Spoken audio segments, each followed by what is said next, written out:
में कितनी वीरांगनाएं हैं जिनकी कहानियां हैं, बहुत कम हैं। हम ये नहीं कहते हैं कि नहीं है, रजिया सुल्तान है, लक्ष्मीबाई हैं, सब कोई है, लेकिन कितनी कम है। कला के क्षेत्र में ले आप, जब कहेंगे कि 10 कलाकारों के नाम बताएं तो 10 कलाकारों में से लोग धड़ल्ले से 8-9 आदमियों की बात का नाम लेंगे, और उसके बाद अचानक से आएगा तो एक नाम ले लेंगे। तो उसी तरह से लेखन में है, उसी तरीके से थिएटर में है, उसी तरीके से सिनेमा में है, उसी तरीके से आर्ट फील्ड में है, उसी तरीके से स्पोर्ट्स फील्ड में। जहां भी आप जाएंगे, ये जो स्त्री देह है, जो स्त्री देह जिसे आपने कहा कि दूब की तरह फैल जाती हैं, मतलब दूब के लिए उनको जमीन में दफन होना पड़ता है, और जमीन में दफन होकर के वो उगती हैं। लेकिन उस उगी हुई दूब पर हम, क्योंकि बहुत कोमल होती है, इस पर चलने में हमें बहुत अच्छा लगता है, और मेडिसिनली भी हमें कहा जाता है, आयुर्वेदिक उसमें भी, कि आप दूब पर नंगे पांव चलिए तो आपकी आंखों की रोशनी बढ़ेगी, आपके शरीर में रक्त का संचार होगा, सारी चीजें। शुक्रिया अंकुर, शुक्रिया मुझे इस चर्चा में शामिल करने के लिए, और बहुत बहुत स्वागत विभा जी आपका। बहुत बहुत स्वागत आपकी इस पहले उपन्यास का, जिन लोगों ने भी आपके व्यंग को पढ़ा है, जिन्होंने आपके नाटकों से जो 2-4 हुए हैं, जिन्होंने आपके एकल नाटक देखे हैं, उनको इस कृति का बहुत बेसब्री से इंतजार था। क्योंकि जैसा आपने कहा कि भाई, लेखक तब तक पूरा नहीं माना जाता, पूर्ण नहीं होता, जब तक उसने एक उपन्यास नहीं लिख लिया। जब मैं कल पूरे दिन, और शनिवार वो दिन होता है जब हम औरतें अपना बहुत सारा वक्त रसोई में बिताती हैं, मैं उस दिन एक ऐसी उस पूरे दिन को मैंने एक ऐसी रसोई में बिताया जो रची तो आपने थी, लेकिन जी हम सबने है। वो हमारी देगची, कढ़ाई और छोलनी हो, या वो हमारी रेसिपी हो, या वो हम एक दूसरे से जो हम रेसिपी के बहाने जिंदगी के गुर सीखते हैं, वो सूक्तियां हो, वो वाक्य हो, उन सब चीजों को मैं कल इस तरह से जीती गई कि रसोई भूल गई। जब आपने पहली बार उपन्यास के बारे में सोचा, तो क्या ये स्वतः स्फूर्त था कि रसोई और अपनी पूरी जिंदगी रसोई के माध्यम से जो हम औरतें जीती हैं वो उसमें आ गई, या ये कोई बहुत पुरानी साध थी कि एक बार इस पर लिखना है? सबसे पहले तो कविशाला के माध्यम से सभी को प्रणाम, और शिल्पी जी आपका भी स्वागत के, और मैं इस के लिए बहुत आभारी हूँ कि कविशाला ने मुझे यहाँ आमंत्रित किया, और आप जैसी विदुषी और आप जैसी मल्टी टैलेंटेड पर्सनैलिटी के साथ मैं बात कर रही हूँ। रह गए, अब आते हैं इस उपन्यास के ऊपर। तो देखिए, उपन्यास लिखने की तो मैं सोच रही थी कि हाँ, वो लिख रही हूँ, लिखना है, और मैंने अपनी जद्दोजहद बताई भी कि पिछले 40 साल से मैं जब से लिखना शुरू किया है, हिंदी और मैथिली दोनों में, और इन दोनों में ही मैं लिखने की कोशिश कर रही थी, लेकिन समहाउ वो हो नहीं पा रहा था। लोग मानते हैं कि नाटक लिखना बहुत मुश्किल विधा है, और मैं नाटक में जब घुसी, मुश्किल विधा तो बहुत है, क्योंकि इसके ऊपर भी एक अलग सी चीजें हैं, अलग सी बातचीत हो सकती है। लेकिन जब नाटक में लिखने लगी तो मैं धड़ल्ले से नाटक लिखना मैंने शुरू किया, और आज तक मैंने 15-20 के करीब मैंने नाटक लिख लिए हैं। लेकिन जब जब मैं उपन्यास की तरफ हाथ लगाती थी, चाहे वो मैथिली में शुरू करूं या हिंदी में शुरू करूं, गाड़ी कहीं ना कहीं अटक जाती थी। तो मुझे लगा कि शायद मेरे अंदर इतनी कोई कैपेसिटी नहीं है कि मैं उपन्यास लिख सकूं। और ये चीज कहीं ना कहीं मुझे अपनी फेल्योर भी लगने लगी थी कि एक राइटर के रूप में मैं तो आखिर ऐसा क्या है कि मैं नहीं लिख सकती हूँ। और फिर मुझे लगा कि शायद वो जो एक गहन मनन और चिंतन और एक डीपली इन्वॉल्व होकर के, गहरे डूब करके लिखने का जो उपन्यास में एक एक जरूरत होती है, वो शायद मेरे अपने उस समय तक के जो मेरा अपना लाइफस्टाइल था, मेरा मेरा वर्किंग स्टाइल और वो सारी चीजें थी, उसमें शायद नहीं हो पा रहा था। तो मैंने कहा कि अच्छा, हर चीज का एक समय होता है, समय से पहले इंसान को कभी कुछ हासिल नहीं होता। तो इसलिए 2 साल पहले मेरे दिमाग में आया, तो फिर जैसा कि होता है कि मैं विषय सोचने लगी कि जब मैं लिखती हूँ तो विषय और कथ्य कि कंटेंट और स्टाइल, और उसमें मैं क्या डालूं कि कुछ मुझे, सबसे पहले तो मुझे खुशी हो और मुझे संतोष हो लिखने के लिए। तो सोचते हुए मुझे ये लगा कि हाँ, औरत हूँ और हमारी जिंदगी जो है वो इसके बीच से ही गुजरती है, चूल्हे और घर गृहस्थी के बीच से ही गुजरती है। हम सेकंड सेकंड में अपने आप को दसियों जगह बांट करके हम रखती हैं, और दसियों जगह अपने आप को वहां पर चलायमान रखती हैं, एक्टिव रखती हैं और काम करती रहती हैं। तो क्यों ना हम, और लेकिन इसके साथ साथ ये होता है कि हमारे इन कामों को कहीं कोई सलाहियत नहीं मिलती है, उसका कहीं कोई एप्रिसिएशन नहीं होता है। जिंदगी हम पूरी कुर्बान कर देते हैं, घर गृहस्थी, रसोई और रेसिपी और कपड़े सुखाने और कपड़े उतारने से लेकर के तमाम कामों में, लेकिन उसका कोई वैल्यू नहीं माना जाता है हमारे समाज में, हमारे घरों में। तो क्यों ना हम इस बात को लेकर के आए और रसोई और रेसिपी को लेकर के आए और स्थापित करें कि भाई रसोई और रेसिपी के बिना आपका गुजारा नहीं है, किसी का भी गुजारा नहीं है। दुनिया में कोई भी इंसान, इवन कोई जंतु भी बिना भोजन के नहीं रह सकता है। तो इस बात को हम यहाँ पर लेकर के आए, और साथ साथ हमने ये कोशिश की कि जिस रसोई को हम इतनी अवहेलना की दृष्टि से देखते हैं, वह एक औरत की कितनी बड़ी ताकत हो जाती है अपने आप को स्टैब्लिश करने के लिए, अपने पैरों पर खड़ा होने के लिए।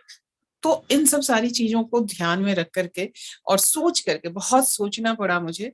40 साल ऐसे ही जो बीत गए, मतलब अब 38 साल के 2 साल से मैं सोच रही थी, तो ये 2 साल मुझे इसको लिखने और सोचने और अपनी बातों को कैसे मैं कहूँ इसको तलाशने में लगे। विभा जी, हम सभी स्त्रियों की, हम सबकी अपनी एक सीक्रेट रेसिपी होती है। आपकी जो रेसिपी है वो व्यंग है, और ये व्यंग आपको अलग से साधना नहीं पड़ता। मुझे लगता है जब आप कलम उठाती होंगी तो वो अपने आप आपकी कलम से निकलता जाता होगा। मैं अभी, चूंकि उपन्यास आने में वक्त है और जो हमें देख रहे हैं, सुन रहे हैं इस वक्त, उनको एक ट्रेलर के तौर पर कुछ पंक्तियां जो मैंने यहाँ लिखी हैं वो मैं पढ़ के सुनाना चाहूंगी।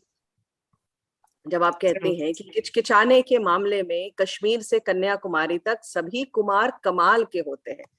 अनुप्रास के माध्यम से इतना खूबसूरत व्यंग है। और मुझे लगता है कि चूंकि बात रसोई की और बर्तनों की और किचन की हो रही है, तो ये जो व्यंग है ये हम स्त्रियों का सेफ्टी वॉल्व है, जो हमें फटने नहीं देता है। जो हमें जो हमारी नानी दादियां थी, और वो भी इसी तीखी व्यंग के मार से ससुराल में टिकी रह जाती थी, अपने काम की, अपनी जिम्मेदारियों के, अपने प्रति अपनी अपेक्षाओं के बोझ के साथ। तो ये ये बड़ा स्वाभाविक लगा। यहाँ पे प्रश्न नहीं है, बस मैं आपको सुनना चाहती हूँ इस व्यंग के साथ। आ, ऐसा ऐसा है, आपने बिल्कुल सही कहा कि देखिए व्यंग कहाँ से उपजता है, हमें इसको सोचने की और देखने की जरूरत है। असल में व्यंग हमारे जीवन की विद्रूपताओं से निकलता है, और औरतों के जीवन में इतनी विद्रूपताएं हैं, पग पग पर इतने चैलेंजेस हैं, इतनी चुनौतियां हैं, और उन चुनौतियों को फेस करते हुए हालात ऐसे ऐसे आते हैं, लेकिन उन्हें सब कुछ सेटल भी करना है। तो उन्हें सब कुछ सेटल करना है, तो और बोलना भी नहीं है। दिक्कत तो ये भी है कि औरतों का मतलब है कि आप बिल्कुल काम तो सब कुछ करते रहिए, लेकिन मुंह पे, जिसे हम अपने यहाँ कहते हैं ना, जाभी लगा करके रहना, जो गाय बैलों के मुंह में जो लगाया जाता है, तो वही जाभी लगा करके आप रहिए, तो आप तो एकदम महान है, एकदम सीता है, सावित्री है। तो मुझे लगता है कि सीता सावित्री के मुंह से भी इस तरह की बातें निकलती होंगी कि जब उन्हें किसी भी जब वो कुछ सोचती हैं, जब औरतें कुछ सोचती हैं और उन्हें उस अपनी सोच की अभिव्यक्ति का कोई भी आयाम नहीं मिलता, और उन्हें कहीं ना कहीं हर रूप में उन्हें बंद कर दिया जाता है। उन्हें तो ऐसे में व्यंग का निकलना बहुत स्वाभाविक है। और मेरी रचनाओं में, मेरी जिंदगी में यह व्यंग जो है वो अपने आप पता नहीं कहाँ से और कैसे वो आया। मेरे पर पता नहीं कह सकती, मैं यही कह सकती हूँ कि जो जिंदगी के हालात मैंने देखे हैं और जो देख रही हूँ, केवल मैं अपने लिए ही नहीं, या अपने आसपास मैं जो देख रही हूँ, तो उनसे इस तरह के व्यंग निकलना बहुत स्वाभाविक है। और एज ए विधा भी मैं व्यंग लिखती रही हूँ, लिख रही हूँ। और मेरा छम्मक छल्लो कहिस.blogspot.com मेरा ब्लॉग भी है, जिसमें मैं व्यंग ही लिखती हूँ और माइथोलॉजी के थ्रू व्यंग को डील करती हूँ, और भी दूसरे विषयों पर व्यंग लिखती हूँ। व्यंग कहानियां मैंने काफी लिखी हैं, जिसका एक कलेक्शन आने वाला है। तो व्यंग हमारे जीवन, मेरे जीवन में कम से कम जो है, वो मुझे रिलीज करने के लिए बहुत जरूरी है।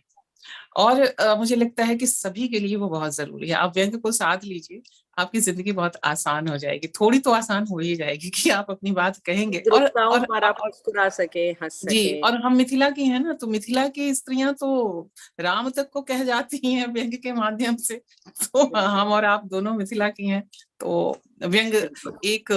एक एक स्वाभाविक स्वरूप में हम सभी के भीतर मौजूद है, खास करके मिथिला की स्त्रियों के भीतर। बात सीता की और मिथिला की आई, एक बड़ा दिलचस्प वाक्य मैंने पढ़ा आपकी किताब में। सीता का मौन पुरुष समुदाय के प्रति सीता की पॉलिटिक्स है, उन्हें कटघरे में खड़ा रखने की। इस पर मैं आपके मुंह से सुनना चाहूंगी आपकी आपकी बात।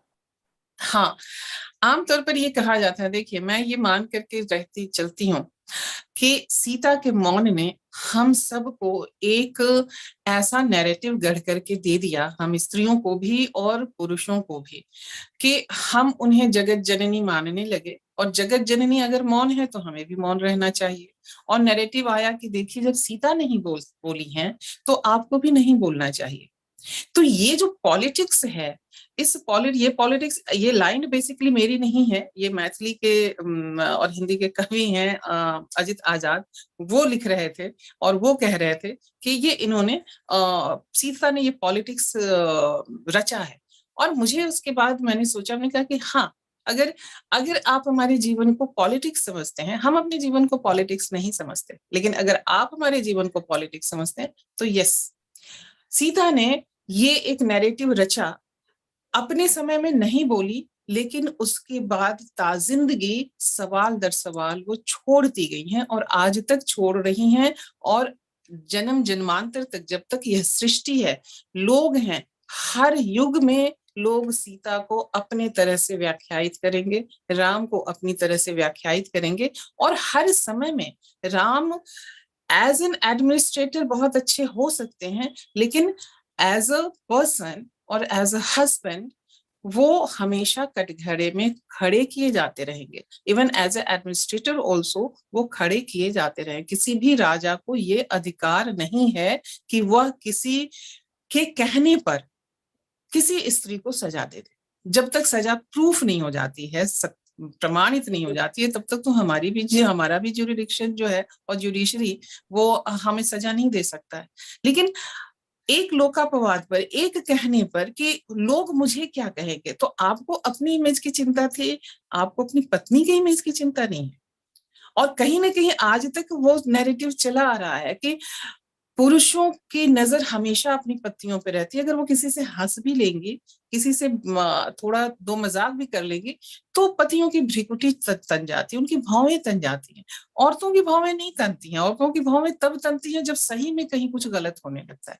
तो ये पॉलिटिक्स कह ले या ये नैरेटिव कह ले कि ये सीता ने अपने मौन से तैयार किया, और अपने मौन से वो तैयार करके छोड़ करके चली गई हैं। और हम सब सदियों तक, जब तक ये, जिसको कहते हैं ना, जब तक सूरज चांद रहेगा, तब तक सीता भी रहेगी, राम भी रहेंगे, और हम और आप भी रहेंगे, और अपने अपने हिसाब से इसके ऊपर बात करते रहेंगे। बिल्कुल। जो बड़ी खूबसूरत बात मुझे लगी कि ये किताब जो है, इसमें कोई कहानी की शुरुआत या कहानी का अंत नहीं है। ये दो स्त्रियों का सफर है, उनके साथ जुड़ी उस स्त्रियों के साथ। और एक पाठक के तौर पर हम उनकी जो जिंदगी है उस पर, उससे थोड़ी देर के लिए जुड़ते हैं, कुछ देर हम उनके साथ सफर करते हैं, उनके स्वाद और उनकी सुगंध को महसूस करते हैं। उनका आनंद लेते हैं और उसके बाद एक बड़े सुखद नोट पे हम वहाँ पर छोड़ देते हैं। जिस तरह से नदी के साथ हम थोड़ी देर चलते हैं, लेकिन हम ना तो नदी की शुरुआत से उसके साथ ही होते हैं, ना और उसके आखिर तक हम उसके साथ होते हैं। बिल्कुल उस तरह का प्रवाह है इस कहानी में।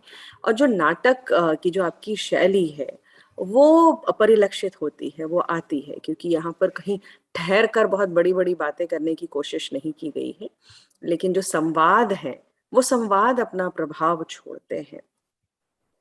तो क्या ये क्या ये सहज आता गया, या आपने आपने इसी तरीके से, जैसे आपने कहा 2 साल आपने इस किताब को गढ़ने में लगाए और उसके पहले 38 सालों के लेखन का योगदान भी इस किताब में है। लेखक के तौर पर हम बदलते हैं, सुदृढ़ सुघड़ होते जाते हैं समय के साथ साथ। तो क्या ये सहज आया, या आपने या फिर ये काफी लंबी चली सोच की देन? देखिए, मुझे ये लगता है कि हम अपनी बातें कहें। आपने बिल्कुल कहा कि मैं चूंकि नाटक लिखती हूँ, लिखती रही हूँ, तो नाटक जब मैं कुछ भी लिखती हूँ, मैं कहानियां भी लिखती हूँ, इवन कविता लिखती हूँ और नाटक तो लिखती ही हूँ, तो मेरी ये कोशिश रहती है कि मैं सीधे पाठकों से या दर्शकों से जुड़ूं। और ऑफ कोर्स हमारे लिखने के पीछे एक मैसेज तो रहता ही रहता है, किसी के भी लिखने के पीछे रहता है। अब सवाल यह है कि उस मैसेज को मैं उपदेश के रूप में परोसूं, या उस मैसेज को मैं ऐसे लोगों को दूं कि लोग ग्रहण भी कर लें और उन्हें उपदेशात्मक नहीं लगे, उतना हेवी नहीं लगे, और उसके बाद वो जो आप कह रहे हैं ना कि वो व्यंग वाली वो पिंच भी उन्हें करे और कहे कि हाँ ये तो सही, ऐसी ऐसी बात है। तो संवाद एक ऐसा माध्यम होता है कि संवाद आप जब पढ़ते हैं या लिखते हैं तो आपको हमेशा लगता है कि जैसे हम खुद ही बात कर रहे हैं अगले से, और उसके कारण चीजें जो है आपका लिखना वो ज्यादा रुचिकर हो जाता है, ये मुझे लगता है। और हाँ, उसके बाद जहां मुझे अपनी बात कहनी है वहां भी हम कह रहे हैं, और संवादों के माध्यम से भी कह रहे हैं। तो ये बहुत सोच करके लिखा हुआ उसको हम नहीं कहेंगे, लेकिन सोच के पीछे यही था कि ये कम्युनिकेटिव हो और लोगों तक बहुत सहज रूप से पहुंचे। जो कश्मीर है, कश्मीर के हालात भी लोगों तक पहुंचे, जो मिथिला की स्थितियां और परिस्थितियां हैं वो भी पहुंचे, और इसके माध्यम से पूरे देश की जो स्थितियां परिस्थितियां हैं वो भी पहुंचे। और औरतें तो उसमें हैं ही, औरतों के हालात जो है वो भी उसमें पहुंचेगी, क्योंकि औरतों के हालात तो हर जगह, वो दफ्तरों में भी वैसे ही वल्नरेबल है, सड़कों पे भी वैसे ही वल्नरेबल है, बस में है तो वही हाल है, ट्रेन में है तो वही हाल है, जहां पर भी है, मैंने जहां वहां जहां तहां मत पूछो कहाँ कहाँ, वो वही हाल है। तो अब इन हालातों को हम कैसे, हर बार तो हम हाय ऐसा क्यों होता है, हाय ऐसा क्यों होता है, अगर हम कहें तो लगेगा कि ये जैसे कोई प्रलाप चल रहा है। तो मैं उस प्रलाप से बचना चाह रही थी। हमने कहा कि मैं अपनी बातें कहूं, लेकिन उन बातों को इस रूप में कहूं कि हमारे पाठक उसको रिसीव करें और वो कहें कि हाँ ऐसे ही होता है। और जब ऐसे ही होता है तब सवाल होता है कि अब इस ऐसे ही होता है को कैसे हम बदल सकते हैं, एज एन इंडिविजुअल हर व्यक्ति अपने आप को कैसे बदल सकता है या अपने आसपास के माहौल में कैसे बदलाव ला सकता है। पुरुष, चूंकि कश्मीर है और कश्मीर से कश्मीरी पंडितों का पलायन है, काफी कुछ है, मतलब जैसे बिरयानी की रेसिपी होती है लेयर बाय लेयर, उस तरह से कहानी खुलती है परत दर परत यहाँ पर। तो कश्मीरी पंडितों का विस्थापन है, और ये पढ़ते पढ़ते मेरे दिमाग में आया कि जब पुरुष विस्थापित होते हैं तो इतिहास के पन्नों में जगह बनाते हैं, लेकिन स्त्रियां हमेशा ही विस्थापित होती आई हैं। वो धूप की तरह एक जगह से दूसरी जगह जाती हैं, उग जाती हैं, फैल जाती हैं, वहाँ का जो एनवायरनमेंट है उसमें घुल मिल जाती हैं, और इसके बावजूद अपनी एक पहचान, अपना एक अलग स्वाद छोड़ जाती है। तो ये बड़ा एक पढ़ते पढ़ते बार बार दिमाग में आया कि कोई बिहार से कोई गुजरात जा रहा है कमाने के लिए, या कश्मीर से किसी को बंदूक की नोक पर दिल्ली विस्थापित कर दिया गया है, लेकिन जो स्त्रियां हैं वो फैली हुई है यहाँ से वहां तक, और उसके बावजूद वो हर जगह की स्थानीयता में, उसकी महक में रची बसी हुई।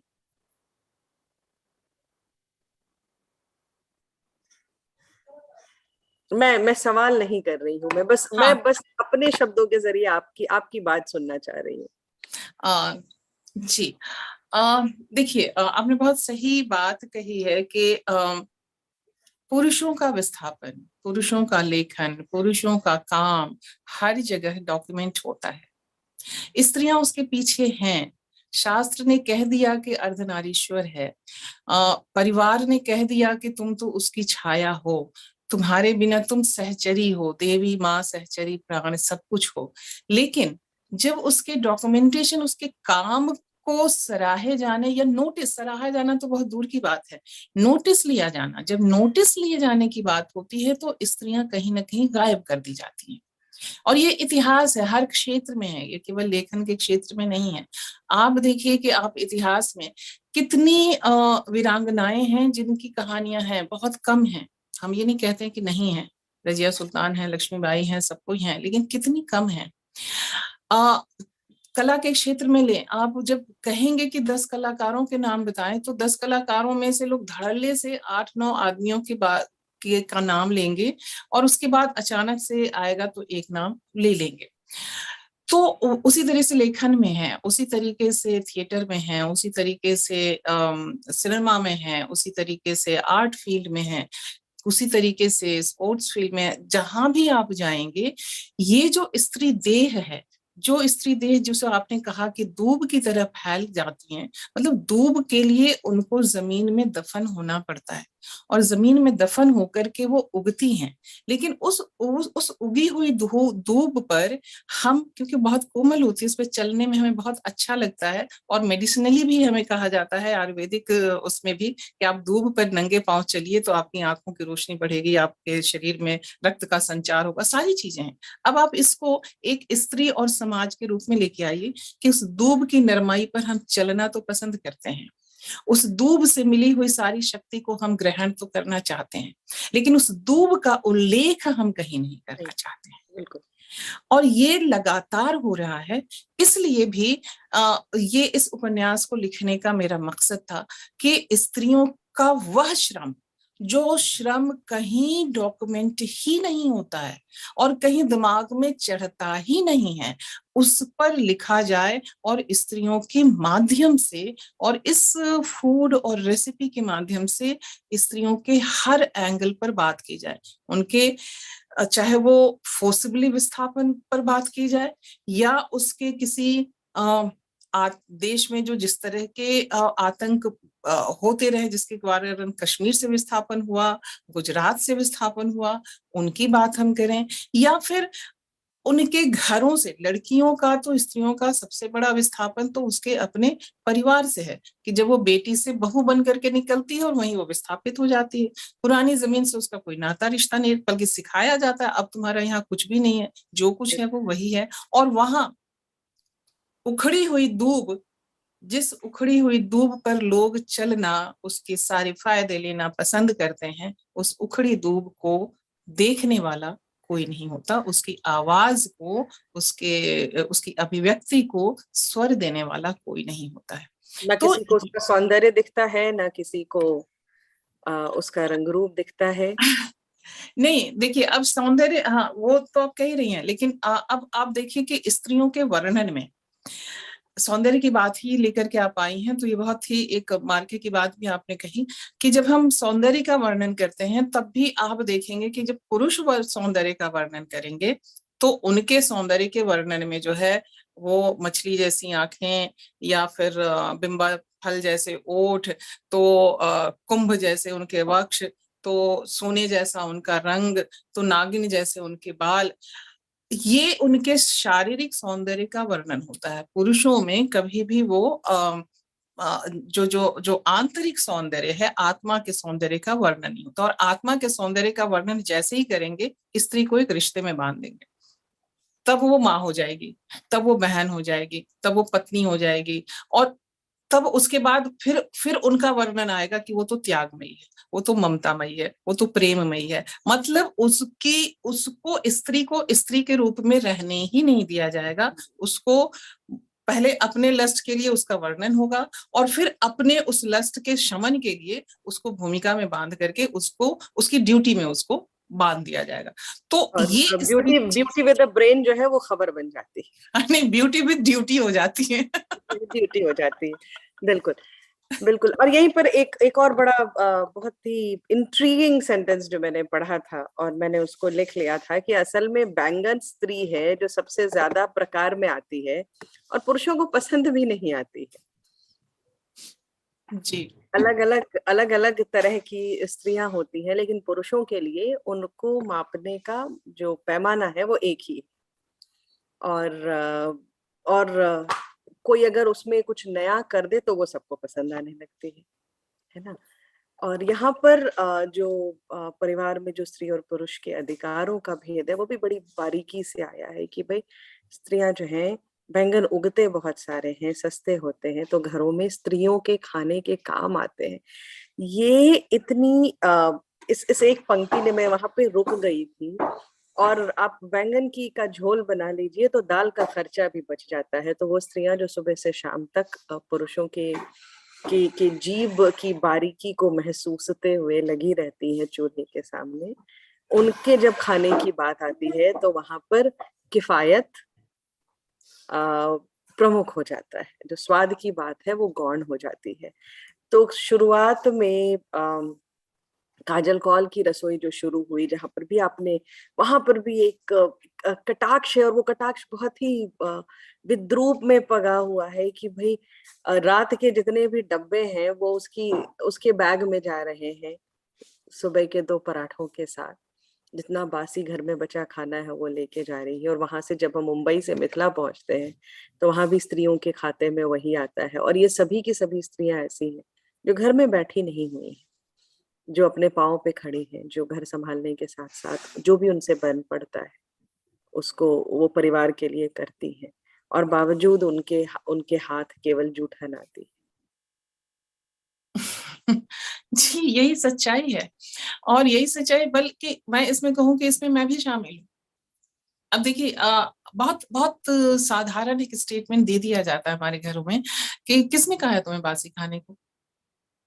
अब आप दाने गिन गिन करके तो खाना नहीं बनाएंगे ना। और चलिए आप बना भी देते हैं, आप बना भी दिया और आज आपने कहा कि नहीं, मैं आज 2 रोटी नहीं खाऊंगा, इच्छा नहीं है। आपकी खुराक तो 2 रोटी है तो मैं 1 रोटी तो नहीं बना सकती।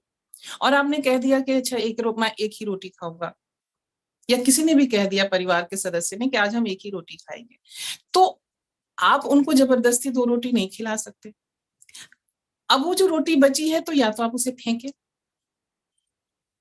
और अनाज को फेंकना, खास करके मतलब मुझे अनाज को डस्टबिन में डालना, वो मुझे एक अपराध की तरह लगता है जैसे मैं किसी की हत्या कर रही हूँ। मुझे कोई अधिकार नहीं है कि ये रोटी हम तक कहाँ, कितने हाथों से और कितने श्रम से होकर के आई है।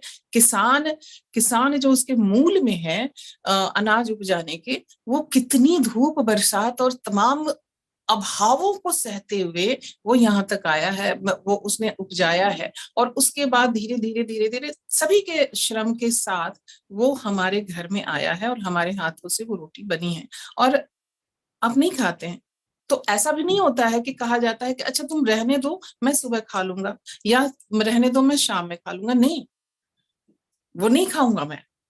तो फिर या तो है कि या तो आप हर दिन वो अपराध करते रहिए, हर दिन वो डस्टबिन में उसको डालते रहिए।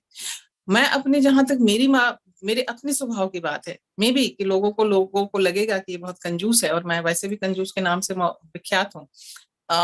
लेकिन मुझे ये लगता है कि मैं इतना अनाज नहीं फेंक सकती, इतना अनाज नहीं बर्बाद कर सकती। तो ये क्या घर की साझा जिम्मेदारी नहीं है कि घर में जो बनता है, ताजा बनने की साझेदारी तो आप सभी लेते हैं। तो बासी की साझेदारी भी आप लें। अगर बासी की साझेदारी भी आप लेंगे तो स्त्रियों के भी हक में, उनके भी हिस्से में कुछ ताजा और कुछ अच्छा खाना आ जाएगा। और ये तो कामकाजी स्त्रियों या घर घर की कहानी जैसा है।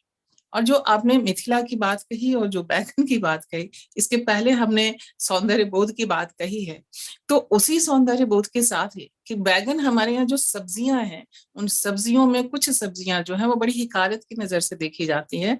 और आप आपके घर में गेस्ट आएंगे तो आप बैगन बनाना नहीं पसंद, घर में रहेगा तब भी हम कहेंगे अरे नहीं बैगन नहीं बनाएंगे। क्यों? क्योंकि बैगन को गोभी या मटर पनीर या उस तरह से भिंडी या परवल या कटहल की तरह वो सम्मान नहीं मिला है। क्यों नहीं मिला है? क्योंकि इतनी वैरायटी होने के बावजूद इसका ये मतलब है कि कहीं ना कहीं इसमें इसके रूप रंग और उसके बाद इसके इसके इसके स्वाद, एक इसका यूनिक स्वाद है, ये हमारे अंदर कहीं न और वो पहुंचाया जाता है, बचपन से पहुंचाया जाता है, हमारी पेट्रियार्की में उसे पहुंचाया जाता है और कहा जाता है अरे नहीं नहीं नहीं नहीं लड़कों को मत दो बैगन, बेटियां है ना खा लेंगे, हम लोग खा लेंगे। ये वर्गीकरण क्यों घर के पुरुष ये नहीं कहते हैं कि नहीं अगर हमें बैगन नहीं पसंद है तो तुम भी अगर स्वाद से खा रही हो तो ये बहुत अच्छी बात है, बनाओ और खाओ, लेकिन मजबूरी में तुम क्यों खा रही हो या क्यों घर में बैगन आता है? या अगर बगीचे में इतना किलो के किलो पसेरी के पसेरी बैगन उगते हैं तो क्यों उगते हैं वो तो ठीक है, लेकिन हम क्यों उसे लेकर के आते हैं? तुम ही क्यों खाओगे, औरतें ही क्यों खाएंगी? और उसका रस बन करके दाल बचाने की, और ये सब चीजें मैंने देखी हैं, ये सब चीजें मैंने देखी हैं कि पूरे घर के पुरुषों को खाना खिला दिया गया, बड़ी स्त्रियों को खाना खिला दिया गया, जो बहुएं हैं उनके हिस्से या तो दाल है तो सब्जी नहीं, सब्जी है तो दाल नहीं, कभी कभी कुछ भी नहीं होता है, और उन्हें इस बात की इजाजत नहीं होती है कि अच्छा चलो नहीं बना है तो तुम फिर से सब्जी बना लो या दाल बना लो, वो अचार के साथ खाएंगी, नमक तेल प्याज के साथ खाएंगी, तो घर का सारा काम वो करेंगी, सारी जिम्मेदारी वो उठाएंगी, लेकिन खाना खाने के समय में उनको उतना भी उनकी आजादी नहीं है। इसी संदर्भ में मुझे उषा किरण खान की कहानी, जिसका मैंने हिंदी अनुवाद किया है, नींबू का स्वाद, नींबू का स्वाद, इसमें यह है कि घर की सबसे बड़ी महिला है जिनके पूरे खेत और संपत्ति पे उनके देवरों का अधिकार है, और वो घर में एक गंधर्व गंधराज नींबू है, आप सब जानते होंगे, वो उस नींबू को खाने तक की इजाजत उस घर की स्त्रियों को नहीं है, और एक बार वो खाती किसी और चीज के लिए उनको उनकी पिटाई होती है, और जब वो मरती हैं तो पूरे गांव को एकदम भोज कराया जाता है, श्राद्ध भोज की, लोग कहें वाहवाही ले कि मैंने अपनी भाभी का श्राद्ध इतने धूमधाम से किया। तो ये सारी चीजें हमारी सोच के ऊपर है, और ये सोच जब तक नहीं बदलेगी, मैंने उसमें वो लिखा भी है कि वो सुनैना पीसी बैगन के रंग की हैं, और इसीलिए वो ससुराल में उनको नहीं बसने दिया गया, उनको वहां से वापस भेज दिया और गया। नई नई ब्याहता के भी दिमाग में ये बात डाल दी गई कि जी जब बेटियां अगर जन्ना तो सुंदर रंग की जन्ना, अपने पिता हाँ की जैसे नहीं करना, तो पिता स्वीकार है उस रंग का, लेकिन बेटियां नहीं होनी चाहिए। बेटियां। और शुक्र है हमारी जो प्रोटैगनिस्ट है यहाँ पे सरिता, उसने न इस बात को सुना और न इस बात को समझा, और इस तरह की औरतों की बहुत ज्यादा जरूरत है समाज में, जो इन बातों को न सुने न समझे। तो कहीं कहीं ये नासमझी भी बहुत काम होती है, कम से कम आने वाली पीढ़ी का और आने वाली पीढ़ी की स्त्रियों का कुछ तो भला करती है। और आपने बिल्कुल सही कहा कि अगर खाना कम बने तो स्त्री जो है वो अन्नपूर्णा नहीं है, और अगर ज्यादा बन जाए तो वो सुगढ़ नहीं है। और उन बीच का जो संतुलन है उसको साधने के क्रम में हम स्त्रियों के हिस्से में रात का खाना और बड़े सारे छोटे छोटे डब्बे आते हैं। आप यहाँ चूंकि आपने अपने अनुभवों की बात की, तो मैं यहाँ एक निजी सवाल पूछूंगी। हमने बेटियों का जिक्र किया कि भाई दो बेटियां जो हैं वो दो बेटियां होने के बाद किस तरह की बातें सुननी पड़ती है। और मैं भी जिस परिवार से हूँ, हम बहनें ही बहनें, हम 4 बहनें। तो कहीं कोई निजी अनुभव आपका इस बारे में?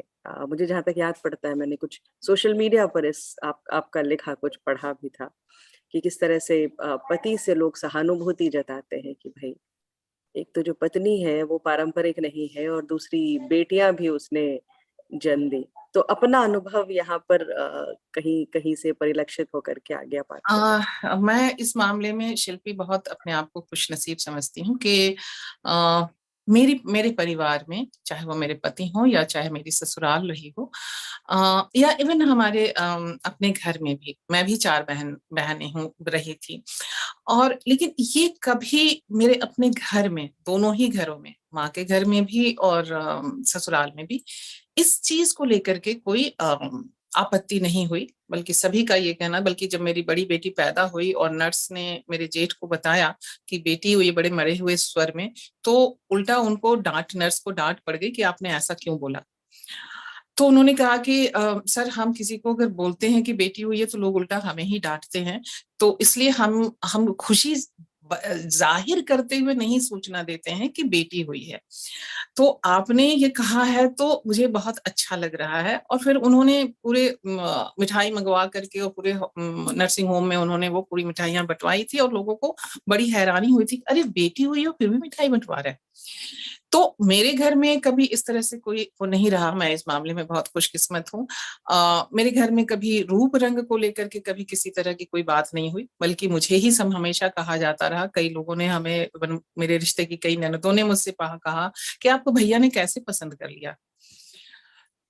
कई लोगों ने हमारे बारे में ये कहा। मतलब परिवार भूलना चाहे तो समाज भूलने नहीं देता। समाज भूलने नहीं देता, परिवार ने। अभी 2 साल पहले मैं अपनी भतीजी की शादी में मैं मधुबनी गई थी, तो वहां पे भी जो मेरे रिश्ते की भाभियां वगैरह थी, तो उन्होंने वो कहना शुरू कर दिया, अरे विभा, हम लोग तो अभी भी जवान लग रहे हैं, तुम बूढ़ी लग रही हो। अरे तुम तो अभी भी जो है ना, बम्बई जाकर के भी तुम हीरोइन जैसी नहीं दिखती हो। तो तो ये सब सारी चीजें मुझे आज तक सुननी पड़ती है। लेकिन एट द सेम टाइम, ना तो मेरे घर में किसी ने, ना मतलब मेरी ससुराल में किसी ने, ना मेरे पति ने, और ना मेरे बच्चों ने कभी इस तरह का कोई मसला उठाया। बल्कि मेरी बेटियां तो आप लोगों के आशीर्वाद से और शुभकामनाओं से वो इतनी शार्प और इतनी ब्रिलियंट हैं कि ये सब सारी चीजें उनके लिए कहीं एग्जिस्ट ही नहीं करती, बॉडी उनके लिए एग्जिस्ट ही नहीं करती कि आपकी बॉडी क्या है और कैसे है ये। लेकिन ये समाज हमें स्त्रियों की बॉडी को दिखाता रहता है। इसीलिए कहते हैं ना कि आदमी जब शादी की बात होती है तो कहते हैं कि अरे लड़के में सूरत देखी जाती है, सीरत नहीं। लेकिन लड़की में सूरत और सीरत दोनों चाहिए। तो ये सब चीजें जो है वो पर है, दिखती रहती हैं समाज में। मैं देखती रहती हूँ, आज भी उस चीज को देखती रहती हूँ, झेलती रहती हूँ। बल्कि मेरे लिए तो और भी कहा गया कि मेरे बच्चे जो हैं वो मेरे बच्चे नहीं हैं, मतलब मैंने अपनी कोख से नहीं पैदा किया है, अजय के बच्चे तो हैं लेकिन मेरे बच्चे नहीं हैं। तो मैं तो बहुत खुश हो गई। हमने कहा कि आमतौर पर पूछा जाता है, बोल इसका बाप कौन, तो अब तुमसे पूछा जाएगा, बोल इसकी माँ कौन। कौन है। बिल्कुल, और शुक्र है कि कुछ कुछ लोग हम में से ऐसे हैं जो इन सब बातों से, इन सब बातों को सुनने के साथ साथ गूंगे बहरे अंधे सब बन जाते हैं। बिल्कुल। और ये कहानी स्त्रियों की कहानियां, यहाँ पुरुष नहीं है।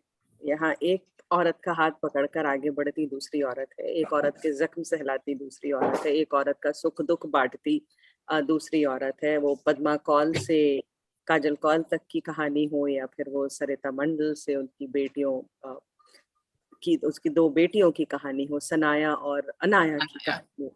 बिल्कुल। तो और पुरुष जहाँ भी हैं वो बड़े नेपथ्य में हैं, बैकग्राउंड म्यूजिक देते हुए हैं। उनके बैंगन की तरह उनके भी बड़े प्रकार हैं, लेकिन हमने उनको पीछे कर दिया। ये मेरे लिए बड़ी बहुत ही सुखद है। इस तरह की कहानियां मुझे लगता है लिखी जानी चाहिए, जहाँ पर एक स्त्री ने दूसरी स्त्री का हाथ थाम रखा हो, वो उसको कुछ कदम ही सही उसको अपने साथ लेके चला रही हो। वो लाजवंती की शक्ल में है, या वो गांव में जो पीसी है उनकी शक्ल में है। वो कभी सहारा देने के बहाने, कभी दुख दर्द बांट लेने के बहाने, कभी केवल सहला देने के बहाने वो एक दूसरे के साथ खड़ी है। और मुझे लगता है कि जिस समाज में अब हम पहुंचे हैं, जिस समाज में बहुत पीढ़ियों की स्त्रियों के संघर्ष के साथ हम पहुंचे, उसकी सबसे खूबसूरत तस्वीर मेरे सामने यही आती है, जहाँ एक स्त्री का हाथ थाम कर दूसरी स्त्री खड़ी हो, और पूरी पूरी समग्रता से खड़ी हो, पूरी मजबूती से खड़ी हो, बिना किसी निजी स्वार्थ के या निजी दरकार के खड़ी हो। तो मैं इसके लिए आपको बहुत बहुत साधुवाद देना चाहती हूँ कि जो जो खूबसूरत तस्वीर है वो एक बार और आपकी कलम से साकार हुई है यहाँ पे। बहुत बहुत धन्यवाद शिल्पी के आपके साधुवाद के लिए और इस एप्रिसिएशन के लिए।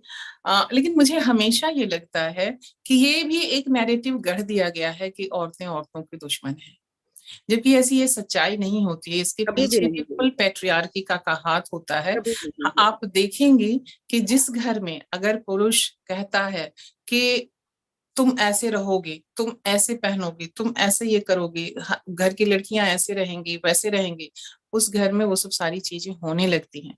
जिस घर में पुरुष नहीं चाहते हैं, स्त्रियां चाहते भी हैं, तब भी वो नहीं हो पाता है। कितना वो लड़ेंगी, कितना हर दिन, और लड़ करके कहाँ जाएंगी फिर? उसी घर से बाहर जहां जिस समाज में जाएंगी वहां भी तो वही सारे लोग हैं।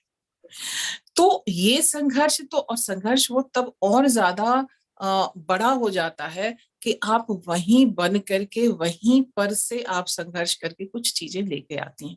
तो इसलिए सरिता, ना तो सरिता मंडल अपना घर छोड़ती हैं, ना काजल कौल अपना घर छोड़ती हैं, लेकिन ना लाजवंती अपना घर छोड़ती है, ना सरिता मंडल की माँ अपना घर छोड़ती हैं। लेकिन देखिए कि जो स्त्रियों की जो आप वो देखेंगे उसमें आपने कि जो सरिता मंडल की माँ और दादी के बीच का जो कॉन्फ्लिक्ट है, उस कॉन्फ्लिक्ट में भी जो दादी हैं वो बाद में वो रिपेंट करती हैं कि नहीं, मुझसे गलती हुई। लेकिन स्त्री का अपना भी, उसका भी एक स्वाभिमान होता है। तो ये और बच्चों तमाम को चीजें खोने हैं। से बड़ा अ, बच्चे को खोने से बड़ा दुख और स्त्री के लिए, और उसको जी, भूल पाना उसके मुश्किल। लिए भूल पाना बहुत मुश्किल है। और इधर आप ये देखिए कि वो सरिता सरिता वहां मिथिला जाकर के क्या नैरेटिव गढ़ती है, स्त्रियों की आजादी, लड़कियों की आजादी का वो बिगुल फूंकती है। वो जी, वहां जो उसका लंपट नंदोसी है उसको वो उसको रसोई से बाहर करके उसको दम, रसोई से आंगन बाहर से कर बाहर देती करके है। दम लेती है। बिल्कुल, बताइए, बहुत। एक एक बहू, और नई बिना नई बड़ी बहू। बड़ी बातें किए उसने केवल एक वाक्य के जरिए कि भाई जब तक ये है खाना नहीं बनेगा, और उसको हाँ, शर्मिंदा होके निकलना पड़ता है। ये इतना खूबसूरत वो दृश्य वहां, और बल्कि मैं वहां तक आने वाली थी, वो बड़ा ही खूबसूरत सा दृश्य है। और स्त्रियां जो है वो सब एक साथ हो गई हैं, एकजुट हो गई हैं वहां पे, बिल्कुल। और साथ मिल गए। मुझे मुझे वहां पर वो जो फिल्म है मिर्च मसाला, जी, उसका दृश्य वहां पर वापस याद आया। जी, जी, किस बिल्कुल। तरह तो से। ये मुझे लगता है कि स्त्रियां जब एक दूसरे को थाम लें, तो संसार की कोई भी ताकत किसी भी अच्छे और जो जो जो हम कहें कि जो हम जिस समाज की, सुखद समाज की कल्पना करते हैं, उस सुखद समाज के निर्माण में से कोई भी नहीं रोक सकता है। दिक्कत ये है कि अलग अलग नैरेटिव गढ़ करके कि औरतें औरतों के दुश्मन है, तो फलाना है, तो ढिमकाना है, बिल्कुल नहीं। हम फिर और से ये चीज उन्हें। जैसे हम कहते आ रहे हैं भाई कि हाँ, युद्ध जो है वो मान के लिए, प्रतिष्ठा के लिए, जिद के लिए राम और रावण के बीच हुआ था। मंदोदरी और सीता एक दूसरे का हाथ एक थामे दूसरे रही की थी। नहीं है, त्रिजटा और वो एक दूसरे का बिल्कुल, हाथ थामे रही बिल्कुल, है। बिल्कुल। तो ये है कि ये स्त्रियां, मैं कल भी किसी से कह रही थी कि स्त्रियां विध्वंसक नहीं होती हैं, स्त्रियां विध्वंस में भी सृजन खोज लेती हैं।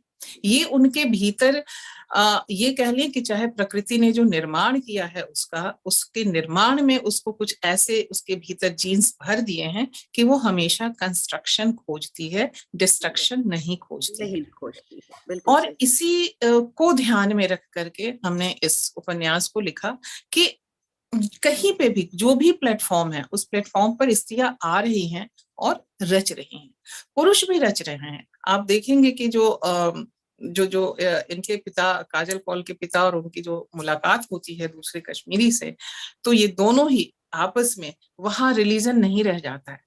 हम ठोकते रहते हैं कि धर्म के कारण जो है कश्मीरी पंडितों को भागना पड़ा, या अभी जो जिस तरह के नैरेटिव गढ़े जा रहे हैं, दो कौमों को भिड़ाया जा रहा है, एक कौम को बिल्कुल दुश्मन करार दिया जा रहा है। यहाँ दो लोग आपस में मिल करके किस तरह से एक नैरेटिव गढ़ते हैं कि प्रेम के आगे, मोहब्बत के आगे कुछ भी बड़ा नहीं हो सकता है, और कुछ भी गलत नहीं हो सकता है। मोहब्बत सबसे बड़ा सच है, और मोहब्बत ही सबसे बड़ी ताकत है। बिल्कुल, जैसे हम जब विदेश में जाते हैं, और जब जब जब मैं अमेरिका में थी, तो सबसे ज्यादा खुशी हमको तब होती थी जब कोई पाकिस्तानी हाथ आ जाता। बल्कि मुझे याद है, मेरी जो पार्लर था जहाँ मैं जाती थी, वो कराची की एक लड़की थी, और वो कभी भी मुझसे टिप नहीं लेती थी। वो हमेशा मुझसे कहती थी कि तू बस अभिषेक बच्चन के बारे में ना मुझे गॉसिप सुनाती रहा कर। और उस धरती पर दफ्तर के बाहर अगर कोई मेरी सहेली थी जिसके साथ मैं अपनी सारी बातें कर सकती थी, तो वो लड़की थी। और जिस दिन लेकिन जब उसको पता चला कि अभिषेक की शादी हो रही है, उस दिन उसका मूड इतना खराब था। भला उसको ऐश्वर्या में क्या दिखा कि उस दिन मुझे उसको टिप देनी पड़ी। मैं कर्टसी वश हर बार बढ़ाती थी और वो मना कर देती थी, उस बार मुझे देनी पड़ी। तो अब जब आप उसी तरह वो वहां पर मुझे वो अपना वो अनुभव याद आया जब मैं पढ़ रही थी इन दोनों के बारे में, कि जब आप विस्थापित होते हैं, खून सबका बह रहा है, धरती सबकी छूट रही है, और विस्थापित जमीन पर फिर आप ही एक दूसरे से सबसे ज्यादा निकट एक दूसरे से जुड़ा हुआ महसूस करते हैं, क्योंकि जो जाफरान की खुशबू है वो आप दोनों के लिए एक ही है। वो कोई तीसरा आपके लिए नहीं पहचान सकता, ना कोई तीसरा वो पुल बन सकता है वहां पर। और एक बार और इस बात को वो साबित करता है कि दुनिया जो है वो केवल दो तरह के लोगों से बनी हुई है। उसमें कोई हिंदू, मुसलमान, ईसाई, कोई कोई कुछ नहीं है। दो ही मजहब है दुनिया में, एक वो जो इस्तेमाल करते हैं और दूसरे वो जो इस्तेमाल होते हैं। और बाकी जो है वो बाकी सारे खांचे जो है वो सब भ्रम है, वो सब भटकाव है। और बड़ी खूबसूरती से वो कुछ कुछ ये कुछ कुछ कोमल रिश्ते जो आपने गढ़े हैं, इसमें से एक वो रिश्ता भी है। एक और अच्छी बात जो थी यहाँ पर, एक और खासियत जो है इस किताब की, कि इसमें एक बड़ी सी देगची है, जिस देगची के अंदर राजनीति भी है, अर्थशास्त्र भी है, समाज शास्त्र भी है, उसमें गोधरा भी है, उसमें नोटबंदी भी है, उसमें कोरोना भी है, उसमें कश्मीर से पलायन भी है, उसमें एक गरीब राज्य से भी लोगों का पलायन है। और वो सारी चीजें बड़ी धीमी आंच पे साथ में पकती हैं, और तब जो निकलता है वो ये उपन्यास है। तो ये जो परिस्थितियां, जो समय, मुंबई है, दरभंगा है, मुझे नहीं पता कश्मीर और गुजरात कहाँ से आया। मुंबई, दरभंगा और दिल्ली से आपका बड़ा करीबी संबंध है, ये तो मैं निजी तौर पर जानती हूँ। बट पूरा भारत और पूरे भारत की खुशबू यहाँ पर एक साथ आ गई है। वो बड़ी खूबसूरती से आपने बुना है, और किस तरह बुना है ये प्रक्रिया में आपसे जानना चाहती हूँ। देखिए, कश्मीर को लेकर के जो एक रोमांटिसिज्म हमारे मन में रहा है, वो हिंदी फिल्मों से रहा है। बचपन में जब हम लोगों के समय में जितनी भी फिल्में आती थी, लगभग उसमें से बहुत सारी फिल्में, अगर हम ये कहें कि 10 फिल्में हैं तो उसमें से 6-7 फिल्मों में कश्मीर होता था, कि कश्मीर में ही कश्मीर के बैकग्राउंड पर फिल्म बनी है, या फिर कश्मीर में लोग गए हैं वहां पे फिल्म बनी है। तो ये हम कश्मीर को हमने फिल्मों के माध्यम से देखा, और ये तो मालूम था ये पहले कि हाँ, हम ही दस्तों, हम ही दस्तों, हम ही दस्तों। तो बहुत खूबसूरत है। शुरू से सुनते आ रहे हैं कि जन्नत की तरह है कश्मीर, जो है वो हमारा जन्नत है। तो वो हमारी जन्नत है, तो उस जन्नत को जानने की मेरी इच्छा थी। और फिर उसके बाद मैं एक बार, मुझे शायद 2005 में मुझे जाने का मौका मिला। ये वो समय था जब स्थितियां थोड़ी सी नॉर्मल हो रही थी, और वह भी देखे कि वो मैं गई कैसे, मैं अकेले गई। और किसके भरोसे गई? मेरा एक फेसबुक फ्रेंड बना जो कश्मीर का था, और मैं उसके बारे में कुछ नहीं जानती थी। अगर हम ये कह रहे उसको हम दूसरा रंग दे, कि अगर मैं वहां गई और वो मुझे काट के फेंक भी देता तो मेरे घर वालों को पता भी नहीं चलता। मुझे उसका सिर्फ एक नाम और उसका फेसबुक अकाउंट छोड़ करके कुछ भी नहीं मालूम था। लेकिन मैं गई, उन्होंने मुझे इनवाइट किया, मैं गई। वहां जाके पता चला कि वो JNK गवर्नमेंट में क्लास 1 ऑफिसर है। उन्होंने अपने साथ मुझे पूरा कश्मीर घुमाया। तो वो जो 10 दिनों में मैंने कश्मीर देखा, उनके साथ, उनकी आंखों से देखा, उनके मन के दर्द को देखने की कोशिश की, और वहां के लोगों को देखने और समझने की कोशिश की। और मुझे वहां लोग मिले, और जो भी मिले, इतने अच्छे लोग मिले वहां। उन सब को मुझे लगा कि मैं इसको इस खूबसूरत चीज को, कि एक फेसबुक फ्रेंड ने मेरे लिए इतना किया, इतना, और वो हिंदी भी नहीं जानता है। वो हिंदी भी नहीं जानता है, और लेकिन उसने एक लड़की को, एक औरत को उसने इनवाइट किया। जब हमने अपनी ख्वाहिश जाहिर की कि मैं कश्मीर देखना चाहती हूँ, तो उन्होंने मुझे इनवाइट किया, और एयरपोर्ट से लेकर के फिर वापस एयरपोर्ट तक छोड़ने के लिए पूरे 10 दिन तक वो हमारे साथ साए की तरह बने रहे। हमें सारी चीजें खाना खिलाया, अलग अलग जगहें दिखाई, वैसे इलाके भी दिखाए जो उन्होंने कहा कि ये हार्डकोर टेररिस्ट इलाके हैं, यहाँ मैं हूँ इसलिए आपको लेके जा रहा हूँ, बाकी कोई भी आपको यहाँ पर लेके नहीं आ सकता है। तो ये मेरे दिमाग में बसा हुआ था। उसके बाद मेरे कई कश्मीरी दोस्त हैं, जिस काजल कौल हैं, जिनकी कविताएं मैंने यहाँ इसमें इस्तेमाल की हैं, अग्निशेखर भाई हैं, उनकी पत्नी है क्षमा कौल, जो इनसे हमारी बात होती रहती है और इन्होंने हमें बहुत मदद भी की इस उपन्यास को लिखने के लिए। तो मुझे लगा कि वो कश्मीर जो मेरे ख्वाब में है, वो जन्नत जो मेरे ख्वाब में, और आने और जाने के क्रम में मैंने ऊपर से कश्मीर को जो देखा, तो वो विहंगम दृश्य, वो सब मेरे मन में कहीं बैठा हुआ था। और मैंने दिल्ली में, जैसे आप जानती हैं कि मैं दिल्ली में रही, तो ये जो विस्थापित हुए थे, ये सारे जो रिफ्यूजी, कश्मीरी रिफ्यूजी जो आए थे, वो मैंने उनको देखा था। मैं उनके सारे उनके जो कैंप थे, वो कैंप में देखती थी। तो ये सारी चीजें मिल करके तो होता है ना कि एक रचनाकार कहीं ना कहीं वो देग जो आप कह रहे हैं ना, बहुत धीमे धीमे, तो ये सारी चीजें मेरे दिमाग के देग में बहुत धीमे धीमे धीमे धीमे पक रही थी, जो आज इस रूप में आई। और फिर लगा कि औरतों का दर्द तो एक ही है, चाहे वो लाजवंती देवी हो, चाहे वो पद्मा कौल हो, चाहे काजल कौल हो, सरिता मंडल हो, जितनी भी औरतें हैं, सबकी समस्या एक ही है, सबका दर्द एक ही है। और लोगों को भले लगता हो कि ये जो है ना, दिन रात जो है ये ये आलू मटर और छीमी और ये और बैगन कद्दू करती रहती हैं, लेकिन आपने उसी में उनको डाल के रखा है, आप निकाल दीजिए ना। हम भी नहीं करेंगे बात, आप लीजिए, फिर आप बात कीजिएगा कद्दू कड़ाही की और कांदुर कड़ाही की। तो ये कांदुर कड़ाही जो इस उपन्यास का नाम है, वो कांदुर का मतलब हुआ कि जो कश्मीरी में उसको तंदूर को कांदुर कहते हैं। तो ये कश्मीर से लेके कन्याकुमारी तक की ये गाथा स्त्रियों के माध्यम से इसमें, और जो सबसे महत्वपूर्ण तत्व है भोजन, इसके माध्यम से इसको मैंने लेकर के आने की कोशिश की। और वो कश्मीर मेरे जहन में बसा हुआ है, वो कभी निकल नहीं सकता है। और आज भी मेरा मन करता है कि मैं वहां जाऊं, वहां रहूं और फिर से और कुछ और एक्सप्लोर करूं। लेकिन इस बीच में मुझे जितने भी लोग कश्मीर के मिलते गए, उन्होंने जो इनपुट्स दिए, उन सबको मैंने इसमें अपना इनपुट समझ करके, अपनी सीख समझ करके, अपना प्रेम समझ करके, और आज फिर से जो कश्मीर की स्थिति है, वो उस स्थिति के दर्द को हम नहीं समझ सकते हैं। जो वहां है उनसे पूछिए, उनके दर्द को आप समझने की कोशिश करेंगे तो कुछ आप जरूर क्रिएट कर पाएंगे उनके लिए।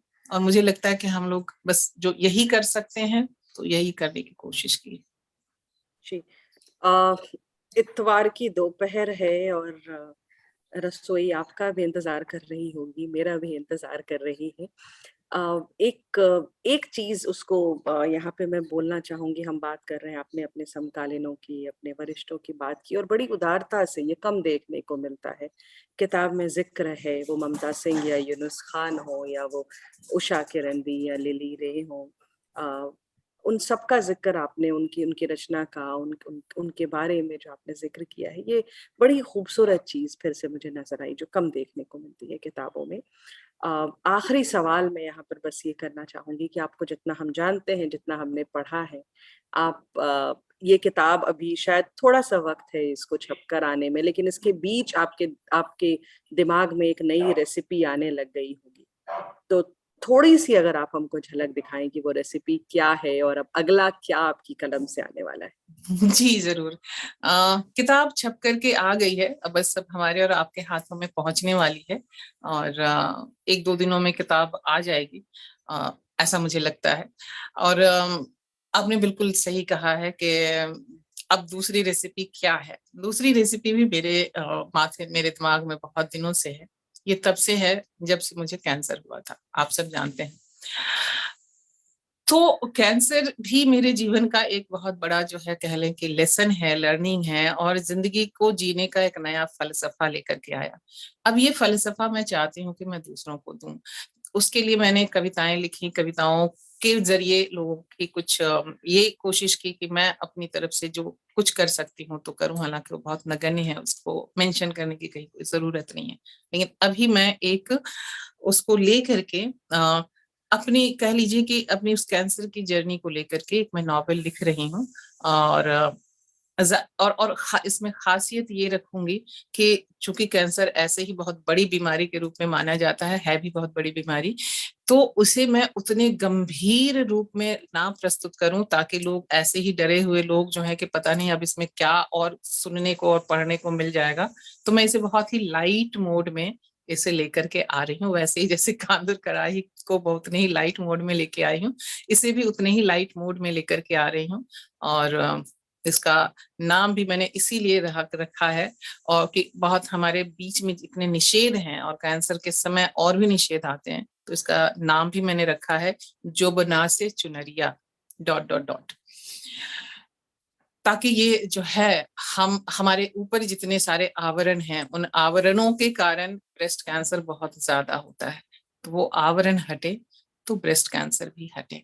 तो इसको लेकर के अभी कोशिश है, शायद इस साल नहीं तो अगले साल तो आ ही जाएगा। बहुत बहुत अच्छी खबर है, इससे अच्छी खबर नहीं हो सकती आपको चाहने वालों के लिए, आपको पढ़ने वालों के लिए।